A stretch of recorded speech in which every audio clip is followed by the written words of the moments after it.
আজকাল সোশ্যাল মিডিয়াতে অনেক পণ্ডিত, অনেক বুদ্ধিমান লোককে দেখা পাওয়া যায়। সেভাবে আমি আজকে সোশ্যাল মিডিয়াতে স্ক্রল করতে, করতে একটা স্টোরি মানে স্টোরি এক্সাক্ট না, একটা ইমেজ টাইপের একটা কোড বানিয়েছে, মানে জ্ঞানী কোড। আর সেটা তোমাদেরকে পড়ে শোনাচ্ছি, ঠিক আছে?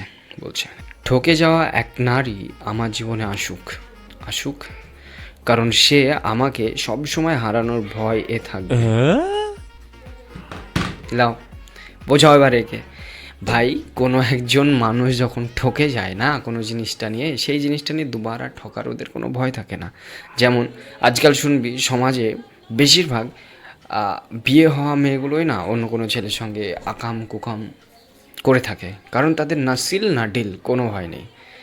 কারণ ওদের যা হবার হয়ে গেছে, কোনো ভয় টয় আর নেই। ঠিক তেমনই একজন মেয়ে যখন কাউকে ভালোবাসবে, তাকে হারিয়ে ফেলবে, তার জন্য কষ্ট পাবে, তার মনে থেকে না নতুন করে কারোর জন্য কষ্ট পাওয়া বা ভয় পাওয়ার কিছু থাকবে না। সে যা পেয়েছে পেয়েছে, ও বলবে আমার অভ্যেস হয়ে গেছে। ঠিক তেমনই তোকে পেলে সে হারানোর ভয় করবে না, একটুও করবে না। কথা শোন, আমার করবে না।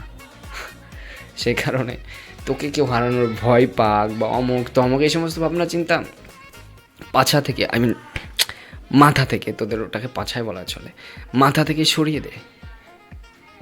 হয় না এরকম ভাই, কেউ তোকে এসে হারানোর ভয় একজনই পায়, আর একজনকেই পায়। তাকে হারানোর পরে আর কোনো ভয় থাকে না। আর বিশেষ করে মেয়েদের ক্ষেত্রে তো একদমই না, মেয়েরা যা ভালোভাবে চলে যাবে। সো মনে করিস না, এই সমস্ত মাথা থেকে সরিয়ে দে, বরনা তেরা কুছ না হোগা।